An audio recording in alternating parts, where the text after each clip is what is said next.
Hello, I'm Jean Pete, and I welcome you back to our show, Better Living. Better Living is brought to you by the Homestead Hope Foundation and is sponsored by Homestead Hospice, where commitment to education and premier hospice care helps patients and families through life's most important journey. Thank you for joining me again this week. Today I bring to you Jeff Smythe, who is the Executive Director of Meals on Wheels in Atlanta. And today we are going to talk about this crucial initiative, not just in Atlanta, but nationwide. Senior hunger is a problem nationwide, and with the state of the country today, I don't know if it's going to get better or worse, and we'll ask Jeff. But please stay with us because there's some important information that you need to know about Meals on Wheels, about how you can help seniors that might be shut in and need help with Meals on Wheels, or maybe donate, and why this is such an important topic in our country today. So, Jeff, thank you so much for joining me today. Thank you, Jean. Great to be here. Well, first of all, I'd like to start with telling the audiences a little bit about yourself. What's your background, and how did you get involved with Meals on Wheels Atlanta? You bet. Well, glad to be here, and wanted to just say thank you for the opportunity. Our organization has been in existence since 1965. I've been with the organization since 2002, so it has been a journey. A lot of seniors still in need, frankly, actually more than ever. So we have our work cut out for us, but it is great to be able to get the word out and just to be part of your show today. So I got involved with the organization really because of my passion for human services, passion for Meals on Wheels services. We do a lot more than Meals on Wheels, but certainly that daily meal delivery is what drew me to the organization, and had worked in Atlanta with other Meals on Wheels organizations in the past. Prior to that, had spent some time in Central America with a group called World Teach, and just knew that I needed to stay in that human services and day-to-day human support realm. So it's kind of in my blood, and here I am. More than 10 years later, still working at it and making great progress, but got a lot more work to do. You know, and I'm so glad to have you here today. I know you're thanking me for inviting you to come on this show, but, you know, we want to educate seniors and their loved ones. It's really not a show geared towards seniors. It's a show geared towards anyone who has anything to do with a senior living in our country today. And I was reading, it's a gift to have you here, because while I was researching Meals on Wheels, I was looking up some facts on senior hunger, and it's really scary, and it's very sad, and we owe it to our seniors who paved the path for us to live a wonderful life, to help them when they're in need. I just want to share with you some of the statistics, and maybe they've changed, but 1 in 7 seniors is threatened by hunger. 8.3 million seniors faced the threat of hunger in 2010, and this is the one that scares me the most. 78% increase in seniors who are hungry today since 2001, and a 34% increase since the start of the recession in 2007. You know, I remember my grandmother in 2000 when the Medicare Part D changes came through and health care started to go through the roof with seniors, and I've talked about this several times on the radio before. She had chronic heart failure. Seniors are on a set budget, and she started spreading out her medications because they don't have more money coming in to make up for all the extra expenses that we're putting on people in our country today. So she didn't go hungry, but what she did is she spread out her medicine because it was costly, which ended her in the hospital, and she ended up dying of chronic heart failure a lot sooner than she had to, had we known she was spreading out her meds. So this is a real problem that affects people's lives, not just livelihood, but lives. And it's sad, and we need to do something about it. You're right. I mean, I think you're really capturing the challenge. So it's not that we have millions of seniors that aren't eating any food during the week. What the studies are looking at is food insecurity. So how often are seniors skipping one meal a day? Sometimes 2 meals a day. We had an interview recently with a senior on a waiting list, and her meal that day had been, we came after lunchtime, and her meal that day had been the crust of a corn dog. She gave the hot dog portion to her grandson, who she was living with, and she had the crust of the corn dog. Now, she was planning to have a salad that evening. She was very aware that her chronic conditions necessitated a pretty strict diet. But her access even to healthy foods and fresh fruits and vegetables, very limited. 2 buses to get to her local grocery store. And we're talking downtown Atlanta. We're not talking rural Georgia. We're talking downtown Atlanta, not too far from Turner Field. So that gives you a snapshot of what some of our seniors are facing with regard to food insecurity, hunger today. It's so sad. I remember, I guess it was, I mean, we're in Atlanta, but this is everywhere. We also work in, this show airs in New Orleans and the Gulf Coast and in the Phoenix market as well. And while the statistics might change a little, it's a real problem everywhere. I went to a senior center, I guess it was about 3 years ago. And I met the sweetest little lady. My mom was coming to visit from Boston, and I wanted to know about senior trips, was trying to get her to move down here, was investigating. And this cutest little lady came up to me, she started talking to me, and you could tell she had early dementia. But they told me at the center, you know, she gets bussed in. Thankfully, that center has a shuttle. And really, that's her only meal. Mm-hmm. That's when she eats. And if she can't get there, she doesn't eat. And I thought, this is a real problem, and we've got to get the word out to have this program helped. Because I know in 2007, when the recession hit, that one of the first programs cut was Meals on Wheels, and y'all were scrambling to figure out how you were going to feed the existing people you had on service, never mind all the new folks that needed your help.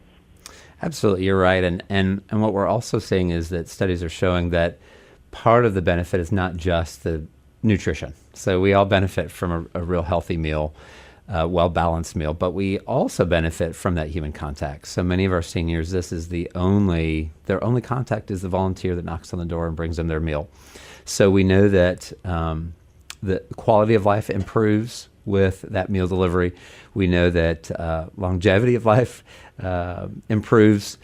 We're seeing over and over again how important the nutrition is playing, and how important nutrition is playing in chronic disease management. So post-hospitalization, dealing with some type of recovery, some type of chronic condition, that nutrition plays such a critical part, and therefore lack of good nutrition or lack of adequate nutrition also can speed up some negative processes with our health and with our chronic disease management. Yeah, absolutely.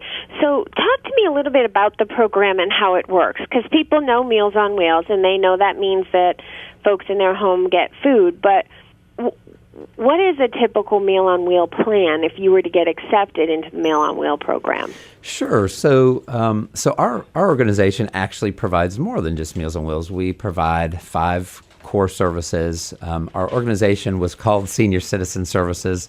We actually updated the name last year to be called Meals on Wheels Atlanta, not to exclude all of the other wonderful things that we do, but simply to get the community more engaged. By being called Senior Citizen Services, it wasn't as great at engaging volunteers and supporters.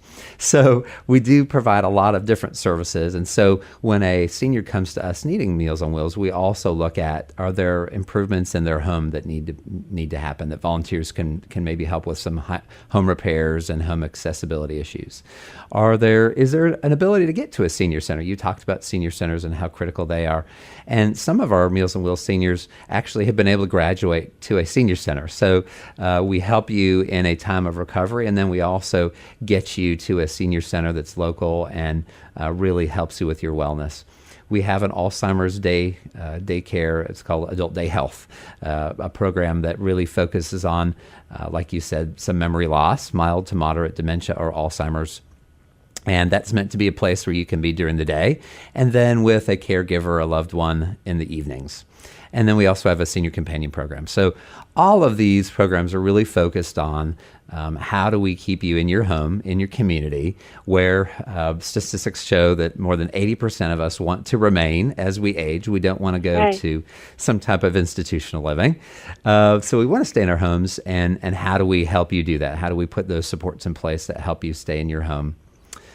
For meals, there are 9 different meal plans. So you could receive a diabetic-focused diet. You could receive a renal-focused diet. Just depends on what your doctor and what your case manager prescribe. There are even food preferences, so no pork diets and vegetarian diets. A lot of, hey, we have a broad menu each day in America, don't we? And so we have tried to replicate that in Meals on Wheels and make sure that you're not getting the same food every day or even every week. It's 4-week cycles and a lot of variety, even some seasonal changes as we're able to, bring in more of one product or less of another. So that's how the meal program works. There's case management that goes with that. There is a grocery program. Well, let me ask you this, though. So, well, actually, I have a few questions. But sure. So, is there like a warehouse where y'all do the cooking, or is it all the different areas? Is it done through senior centers? How do you get the meals to the local? That's a great question. People that are on the programs. Yeah, that's a great question. My experience is that we are pretty typical and would be probably pretty darn typical of the other markets you talked about. We do have a kitchen in our main facility, and out of that kitchen is where we produce all of our meals. There are then satellite sites, most of them at churches, and so that volunteers are not having to drive all the way across town to get to their local satellite site. They can go to a more local place and pick up the meals and then go deliver in their neighborhoods or neighborhoods with which they're familiar. So that's pretty much how it works. That was my question. And so then, therefore, how do the volunteers get the meals to deliver to the people that you've assigned them to? Right. So you try to keep them within a how far of a mile radius? From Central Atlanta, we do deliver all the way down to East Point and College Park, but we have some satellites in between. So the most that any volunteer would drive would be, I would say, like a 15-mile radius. But most routes are much closer than that. We try to condense those routes so that people can get in and out and do a route in less than 2 hours. So that's the goal. Okay. And in 2 hours, how many people are they delivering food to? That'd be roughly 10, sometimes up to 15 or 20 if we have a big high-rise or we have a lot of seniors. But for the most part, that'd be about 10 seniors. So that was my next question. Do they stay? So it's pretty quick. You just come and drop it off. Hello, how are you today? Here it is. Make sure they sit down. Yeah, You're not really sitting through the meal. No, that's true. That's a good question. Most of our seniors are actually, we found, are not eating their meal right away when it arrives. So we have moved to a chilled and frozen meal program because we found that so many of our seniors were not eating them right away. And actually, we were having some food safety issues with seniors not eating the food quickly. So they have the option of when they want to eat that between now and the next time they receive their meals. And then, they can warm those up in a microwave or oven. And so volunteers are coming fairly briefly, you're right. Some volunteers, as they get to know their seniors better, have rich relationships and frankly, lifelong relationships. And the volunteers get to be closer than any staff member could ever imagine.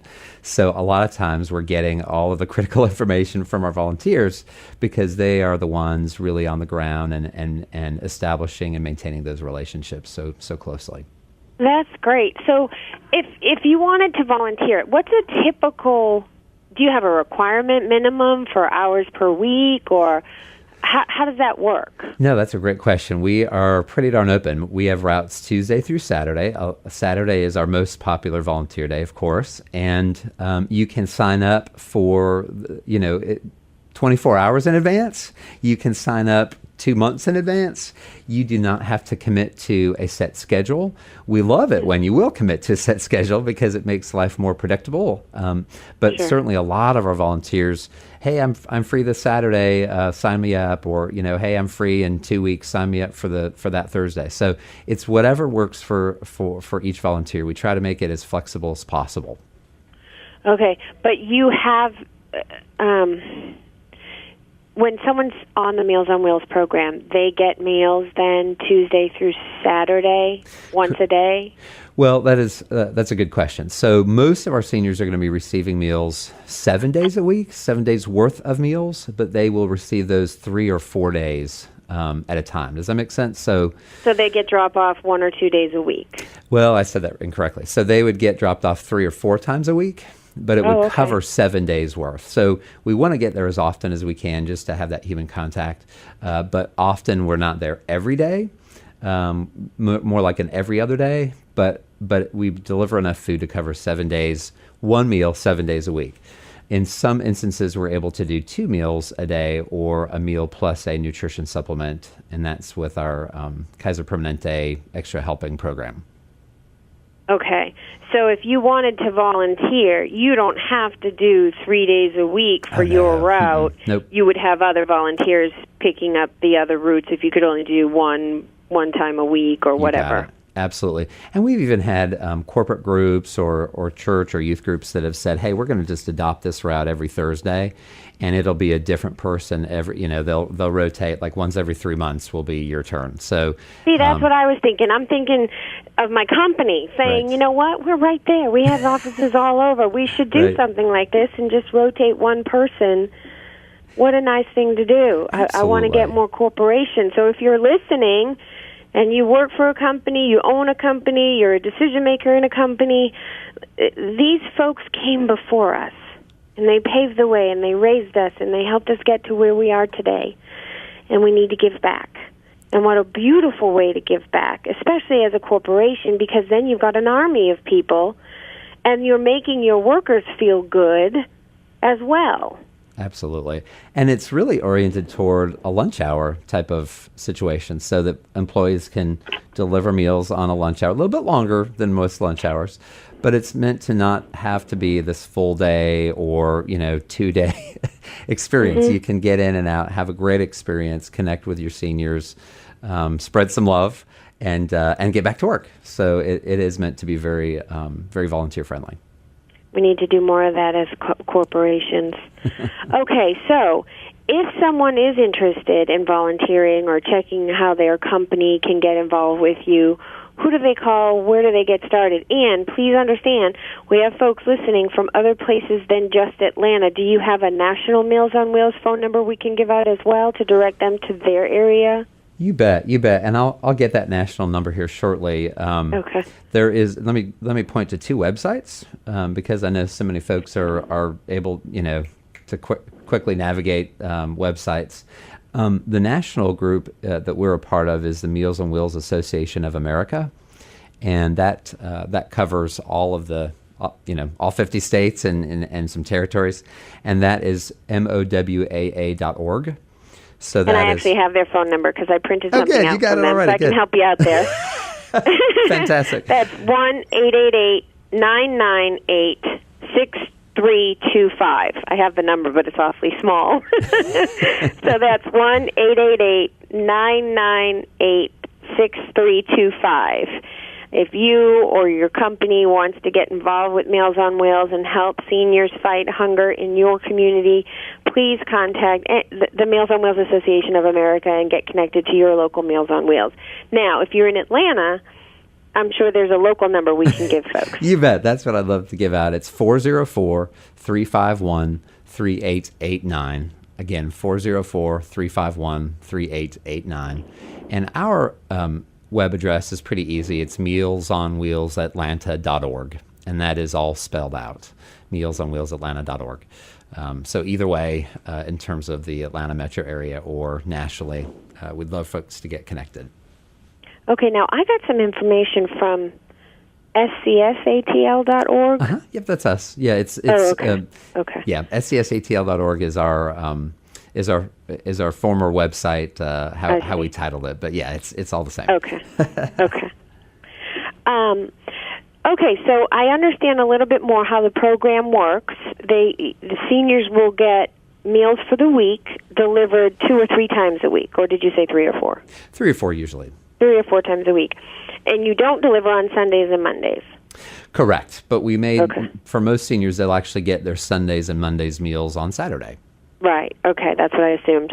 And if you wanted to volunteer to help get these meals to seniors, just to recap, you can do it once a week, once a month, however often you want to do it.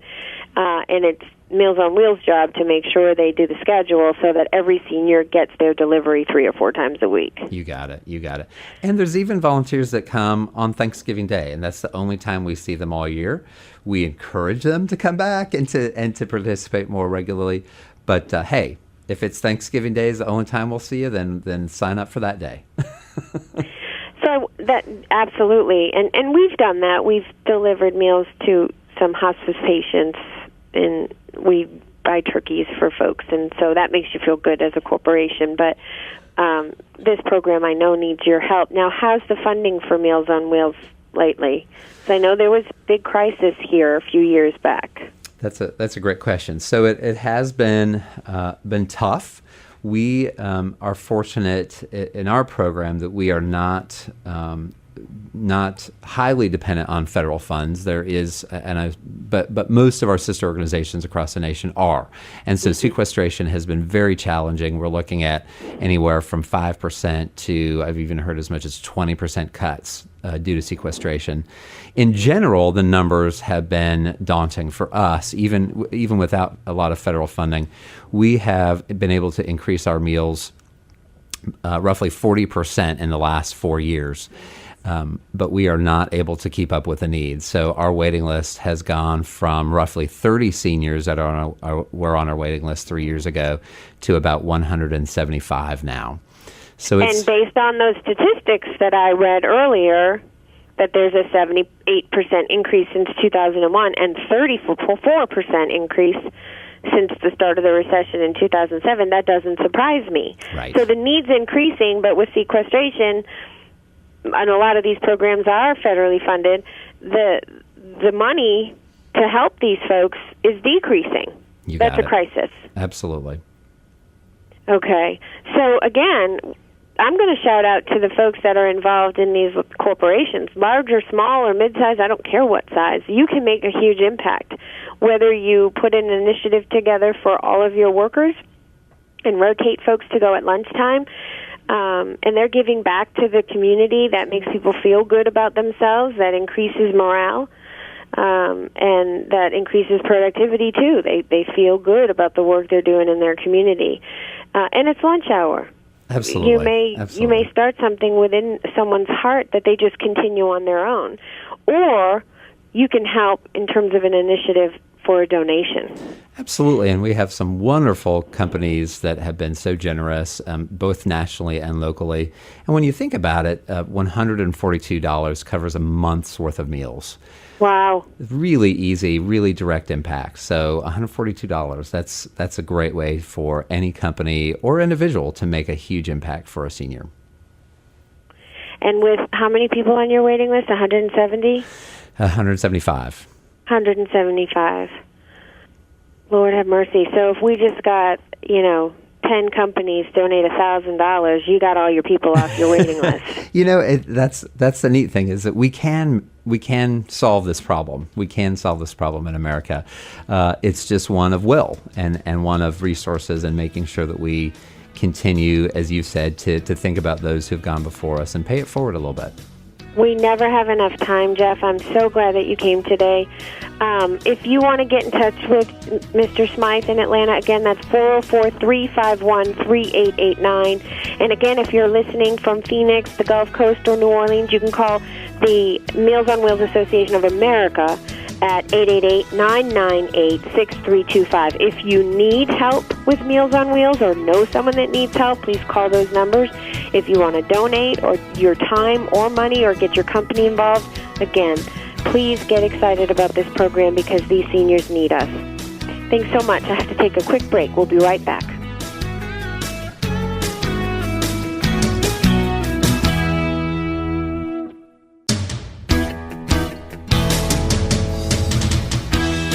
Hello, I'm Jean Pete, and I welcome you back to our show, Better Living. Better Living is brought to you by the Homestead Hope Foundation and is sponsored by Homestead Hospice, where commitment to education and premier hospice care helps patients and families through life's most important journey. Welcome back. Just to remind you, I'm Jeannie Pete, and I am here today with Jeff Smythe, who is the Executive Director of Meals on Wheels in Atlanta. And during the first half hour of the show, we kind of gave an overview of Meals on Wheels, so I just want to recap. This is a very necessary program for the seniors living in our community. And actually, there are statistics out there regarding the top 10 states with the highest rates of hunger among seniors, and Georgia is one of those states. Mississippi, New Mexico, Arkansas, Texas, Tennessee, Alabama, Georgia, South Carolina, our whole little region here, Florida, and Nevada. And so this is a real problem that we have got to address and make sure that this wonderful organization keeps moving and is able to help more and more seniors as the need arises. And the need is getting greater. There's been a 78% increase since 2001 and a 34% increase since the start of the recession in 2007 regarding seniors who are threatened by hunger. So, Jeff, again, I'm so grateful that you are here with us today to talk about your wonderful program and all that you're doing for the seniors throughout the community of Atlanta. Well, thank you. Our pleasure to be here. So, again, just to recap, when a senior is accepted into this program, they are given meals for the entire week. I wasn't clear. Is it one meal a day, 2 meals a day?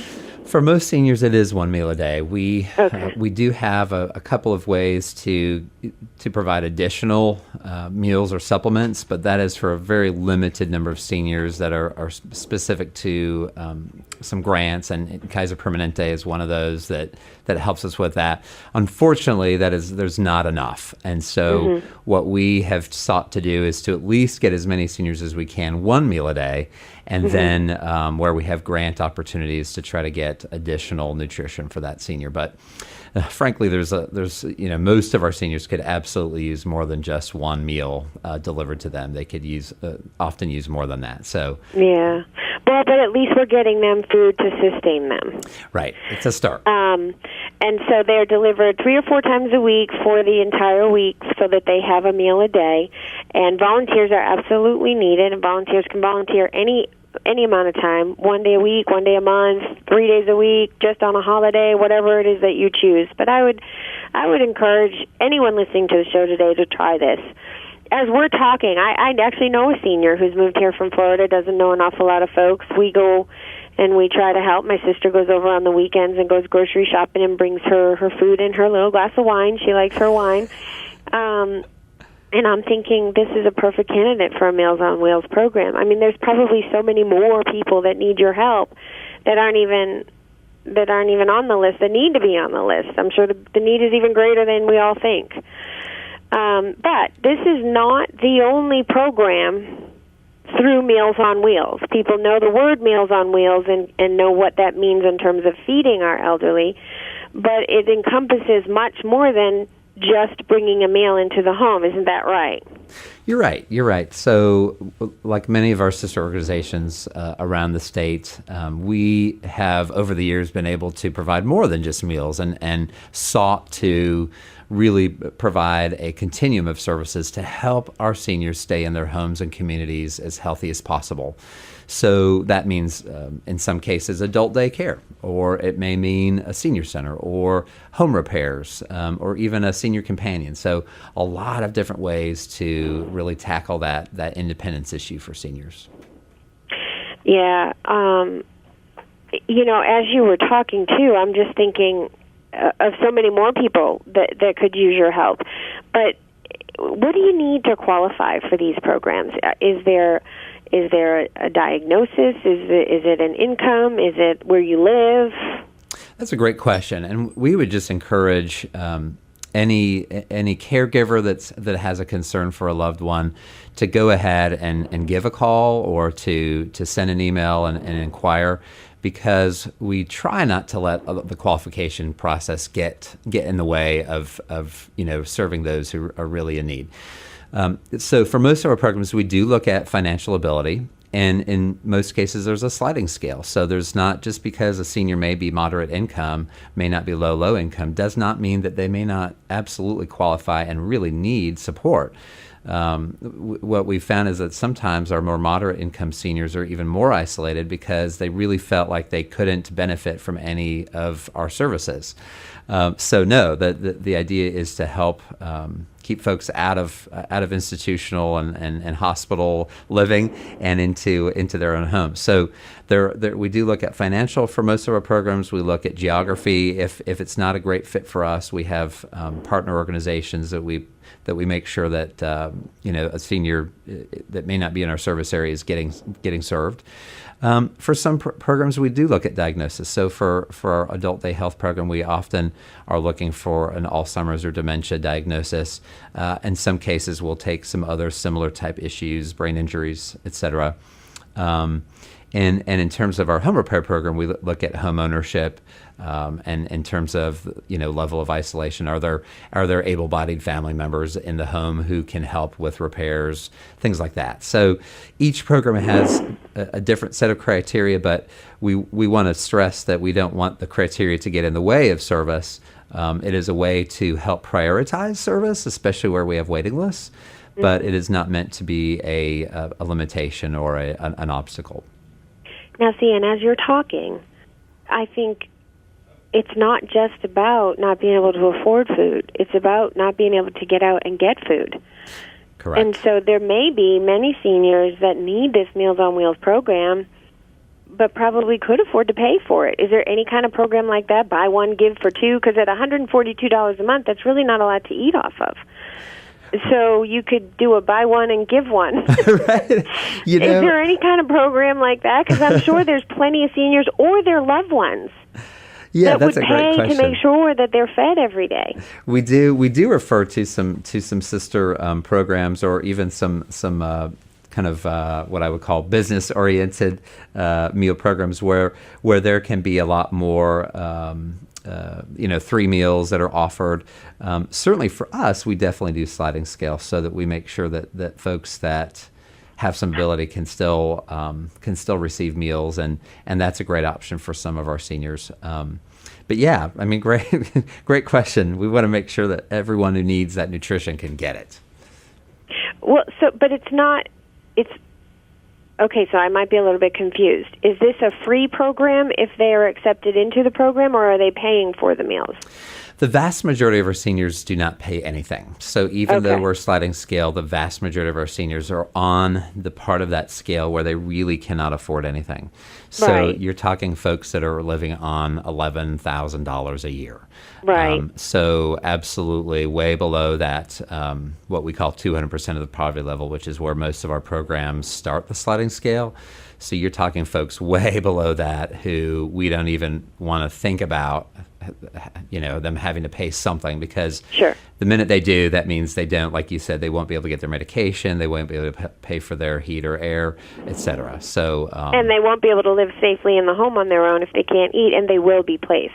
Absolutely. Yeah, they won't be able to stay at home and be independent. So I love that, because, that's what we strive for. It's called better living. We want people to live their best quality of life for as long as their life is. You got it. So this is a great program to help people do so. But I don't think people realize that you don't have to be economically unable to pay for the food in order to get your program. I think you're right. And that's partly, I think, our problem in just not maybe not marketing that, or not putting forth the word. But yes, absolutely. And many of our sister organizations across the state, across the country, have really embraced that more and more and said, hey, how do we leverage those who can pay to make sure that we can serve more of those who can't? So certainly that's part of the game. Okay. Well, I may be contacting you after this show, because I know someone that could use your services, and we would probably pay for it as family members. Right. And then if we can help somebody, so I want to get that word out, because I wish more people knew that. Mm-hmm. You're right. And even if there was kind of a program, one for one, adopt someone, this is a great program that helps your loved one eat, help us help someone else as well. Because for $142 a month, that's really not a lot. No, it's very reasonable. I challenge any of us to be able to do that for our own, day-to-day meals. Right. Okay. So we've talked a lot about the Meals on Wheels program, but again, you're talking about home repair, adult day health, other services that folks can get. I know there's not enough adult day health in and around Atlanta. So I'm almost afraid to ask the question, what's the waiting list on those kind of programs? We have had a little bit of a challenge there for those who may qualify for Medicaid adult day. There is a waiting list that I understand it is more at the Medicaid level, so they're not trickling down to us. We have space right now, so we are inviting folks to come visit our wonderful facility. We have some space. We've had some seniors who are not with us now, but were with us for quite a while, and so we've got a good about a dozen slots that we have open at this point in time.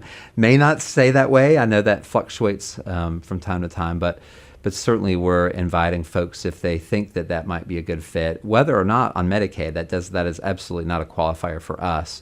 Most of our seniors, in fact, are not on Medicaid adult day assistance. They are on sliding scale or some other, or are able to leverage some other assistance. But it's very affordable and it's a great alternative. My favorite story there is as a caregiver, a nephew of a wonderful senior that we served. He really liked the adult day concept, but the senior's doctor wasn't really sold on the idea, and he really said, you can try it for a couple of months, but your aunt, in this case, will need to be in a locked all summers wing, that has 24/7 support. And he said, well, let's just try it. And of course, he went past 2 months and 3 months, and so the senior was with us for actually a little bit under a decade. She actually never went to institutional living. She was able to remain with her nephew safely and comfortably, and really, we really were able to help slow down the process and really help her quality of life. So it was really exciting. Oh, that's great. I have a couple questions. You mentioned your adult day health. Where is that located? So we're located very close to Atlantic Station, Midtown. So we're kind of what's called Midtown West, I guess now, but it's real close to 75 and Northside Drive. Very accessible to those who are commuting downtown, or those in the Buckhead or West Side. Very accessible. Well, that is great. And then if they are interested in finding out more information about the adult day health, do they call the same number? Absolutely. Okay, again, that's 404-351-3889. You got it. And whether or not you're on Medicaid, you could be accepted into that program. And is it a cost sliding scale the same kind of way? Absolutely. And there are some seniors who have needed what we would call a full scholarship for a period of time, and other seniors who have been able to, family members or together, been able to, help supplement and get them in be able to get them the support that they need. So that is sliding scale. The senior centers that we operate are actually more active seniors and have no diagnosis, and those there is no sliding scale. That is absolutely free. Those are connected to Fulton County, and most every county in the metro area has wonderful senior centers, and encourage folks to make use of those as well, because those are free for the most part, and transportation and meals are free for the most part. So helping folks get out of their homes and into the community and developing friendships and doing all the fun, active wellness stuff that they do now. I am floored by how many of our seniors love Zumba. They just love God, it. it's great. I know, because I mentioned my mother. She moved down here recently from Boston, and we got her involved in the Cobb County Senior Center, and they have trips to Chattanooga or wherever. I think they went to the Kentucky Derby. I might not be right there, but and they do things over the holidays, and it's such a social. I mean, outside of Meals on Wheels, we've got a lot of middle-aged folks that have moved to Atlanta that are now bringing their parents to the area, and it's a wonderful way to get them to build friendships and a network of folks and integrate into this area much faster and much more happily. I love the senior centers. I'm such an advocate. It's so much fun. And then she said, I can go and take computer classes, and it's great. There's so many wonderful programs. It really, I mean, I hate to say it, but I wish I was old enough to be able to go to a senior center, because there are so many offerings, and it's so exciting. And very low cost, and in many cases, no cost. So I know the Fulton County Senior Centers, pretty much everything we do, we try to make no cost, because we know that, again, if our seniors are spending a bunch of money on classes, they're not able to spend the money on some of their more critical needs with food and energy and prescriptions. Mm-hmm. I'm with you. I think there needs to be middle-aged centers. You got it. Yeah. So I do have a question regarding if someone is coming to an adult day health center or even a senior center, they're going to get their meals while they're there. Do they still have meal delivery in the home? How does that impact the Meals on Wheels program for them? Yeah, so in rare cases, we will have social workers who really want to make sure that a senior will get both a home delivered meal and a senior center meal. But in most cases, it's one or the other. We want to try to spread that love. So most cases, it's one or the other. But often, I shouldn't say often, from time to time, we will have case managers, and that's up to them to make that call. We've had situations where we really have felt like someone was in a short-term kind of recovery situation, or really just had a recent death of a spouse where they really just needed more meal support. Those are pretty rare instances, and the social workers are able to make that call. But for the most part, it is meant to be one or the other. Okay, and then one last question on adult day health, and then I want to get some statistics out there about the impact y'all have made here in Atlanta. But the adult day health program, only because I work in healthcare and I know there's so many caregivers of people with dementia, and it turns your life upside down, and they're just not aware of all the programs that are out there, and sometimes they're afraid to even ask about them because they know there's going to be a cost. So I know y'all try to keep cost as low as possible and help people as much as possible. Worst case scenario, if you have money but you still need somewhere to put your loved one for the day so that you can work, and they called you and said, I want to investigate getting my wife into your adult day health program, how much would something like that cost? Worst case scenario in terms of full pay, it would be around $50 a day. Okay. Like I said, best case scenario is where they'd be fully scholarshiped. And so various, wonderful funders, United Way Funding and individual supporters have said, hey, we want to make sure that we're covering the costs. And some of our local governments have been very focused on the cost effectiveness of adult day and how much more cost effective it is than full-time nursing care and, Alzheimer's, full-time care, as well as the results that we get in terms of emergency room visit decreases and things like that. So just by having, because we have a nurse on staff at all times, just by having that nurse seeing you from day to day, we're able to really prevent a lot of that more expensive emergency care and health care issues than a senior who would not receive those services. Absolutely, and I want to talk about that. I almost forgot, because we work closely with Meals on Wheels when I was in home health and through hospice. So I know, even through your program, you are eyes and ears, and you can help before a crisis occurs to get additional resources or additional information about other resources that these folks could get that they might not otherwise know about. Absolutely. And we've had situations where a senior companion who, basically a senior companion is a senior helping another senior, was the one who was able to make an emergency call and help with CPR when a fellow senior was down.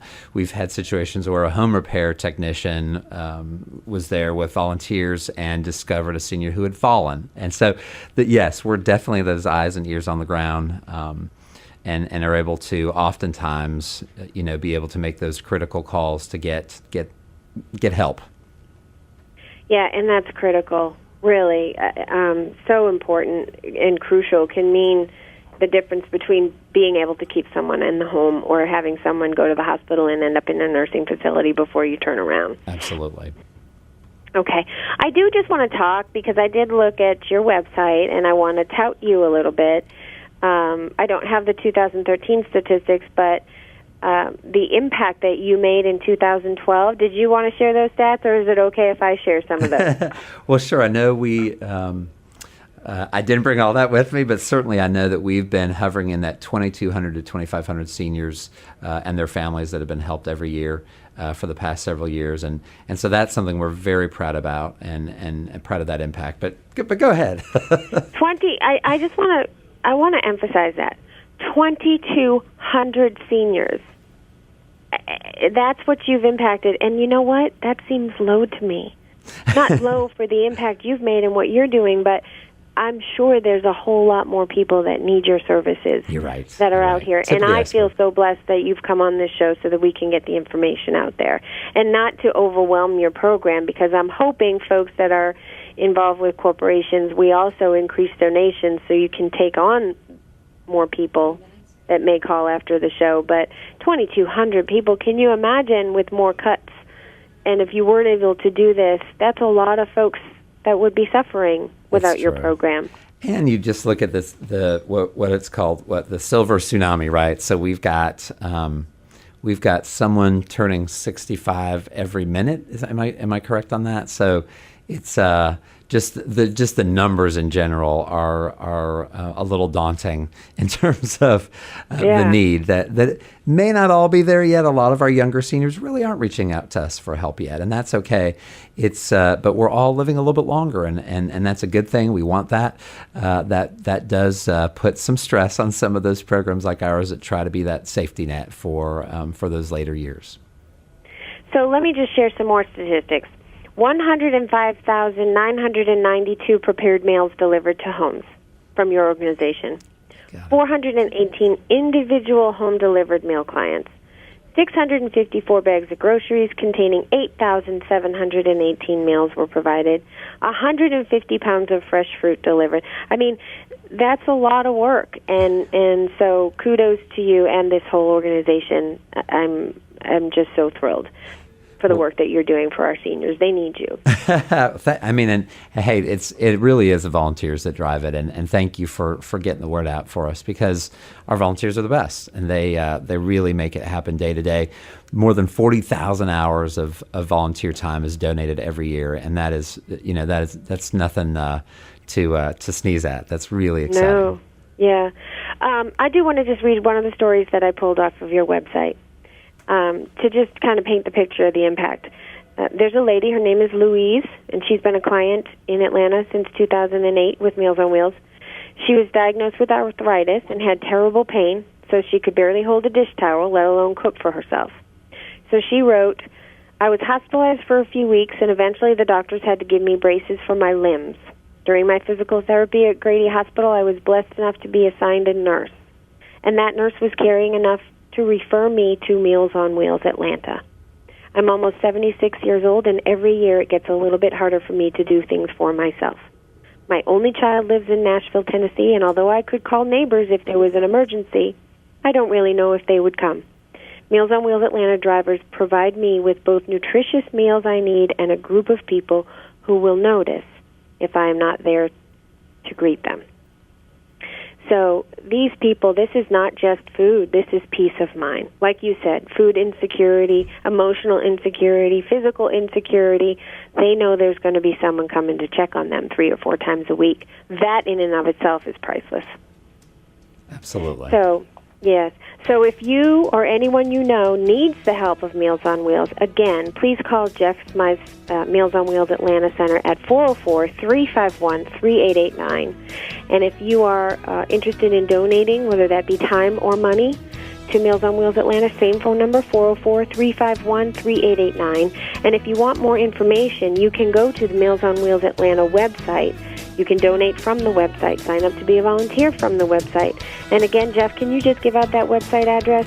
Sure, it's mealsonwheelsatlanta.org. Thank you so much for joining us today. Thank you so much.